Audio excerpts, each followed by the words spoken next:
अस्सलाम वालेकुम, कैसे हैं सब। उम्मीद है आप सब बिल्कुल ठीक ठाक होंगे। मैं भी अल्लाह का शुक्र है बिल्कुल खैरियत से हूँ। तो जैसा कि आप जानते हैं कि फ्राइड चीज़ों के साथ हम जो है वो चटनी काफ़ी तरह की जो है वो यूज़ करते हैं। तो मैं यहाँ पर आपके लिए लेके आई हूँ चटनी की रेसिपी।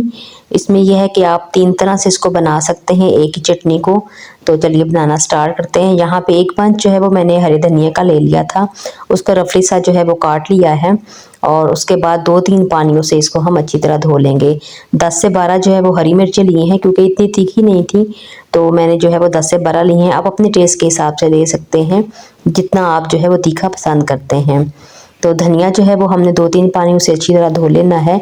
उसके बाद पुदीने के पत्ते हैं, ये भी जो है वो 2 गट्ठी पुदीना था, तो इसको भी हम अच्छी तरह 2-3 पानी से धो लेंगे, ताकि इसमें से जितनी भी रेत वगैरह या डस्ट होती है वो निकल जाए, क्योंकि पुदीने में और धनिया में मिट्टी जो है वो बहुत ज़्यादा होती है।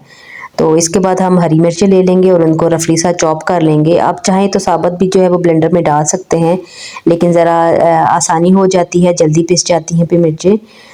तो मिर्चों को रफली सा काटने के बाद 3 जवे लहसुन के हमने ले लिए थे और 1 इंच का जो है वो टुकड़ा अदरक का था।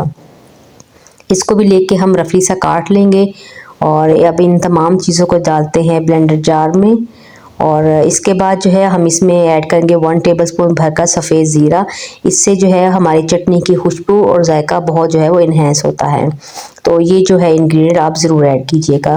अब पुदीना और धनिया जो हमने पहले अलग अलग धो लिया था, अब इसको इकट्ठा मैंने एक बाउल में डाल लिया था और फाइनली एक दफ़ा और हम इसको धोते हैं और इसको अच्छी तरह धोने के बाद हम इसको भी ब्लेंडर जार में ऐड कर देंगे।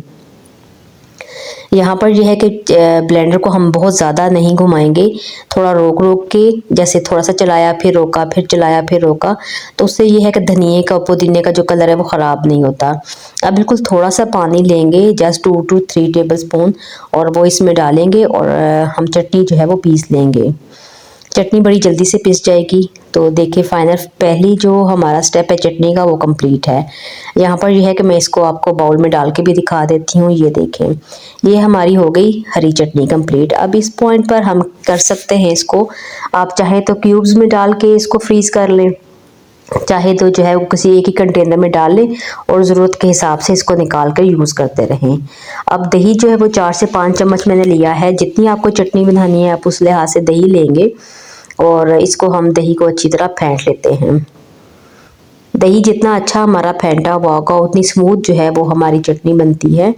तो अच्छी तरह दही को फेंटेंगे। अच्छा, यहाँ पर यह दही बहुत खट्टी ना लीजिएगा, ठीक है। तो सेकंड ये है कि दूसरे बाउल में मैंने मायोनीज़ डाल दी है। नमक जो है वो दही वाले में तो थोड़ा ज़्यादा जाएगा, लेकिन मायोनीज़ वाली जो चटनी हम बनाएंगे उसमें नमक बहुत कम जाएगा, क्योंकि मायोनीज़ में वैसे भी नमक होता है। और इसके बाद जो है हमने जो ग्रीन चटनी बना के रखी हुई है वो ऐड कर देंगे। तकरीबन 1 टेबलस्पून भरकर हमने इसमें डाली और हाफ़ टी स्पून जो है इसमें और डाल दी थी, ठीक है। अब चटनी डालेंगे और जो हमारी मायोनीज़ वाली बाउल है हमने उसमें 1 टीस्पून जो है वो ग्रीन चटनी डाली है, ठीक है। अब इसको हम अच्छी तरह मिक्स कर लेंगे।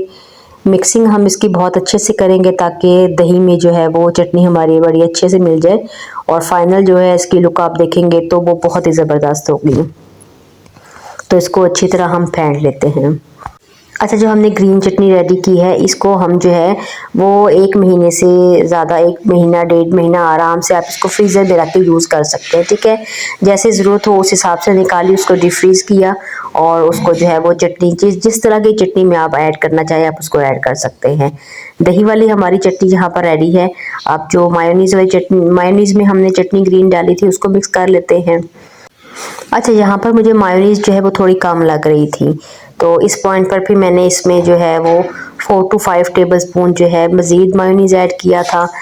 तो आप जितना उसको थिक रखना चाहते हैं, जितनी आपकी ज़रूरत है आप उस लिहाज से जो है वो इसको बनाएंगे। तो इस पॉइंट पर फिर हमने जो है वो मायोनीज़ और ऐड कर लिया था, ठीक है। अब ये है कि ये दोनों जो सॉस हमारे बन जाएंगे, जो हमारी चटनियाँ बनेंगी, या आप हर तरह के पकोड़े, समोसे, कचौरी के साथ जो है वो यूज़ कर सकते हैं।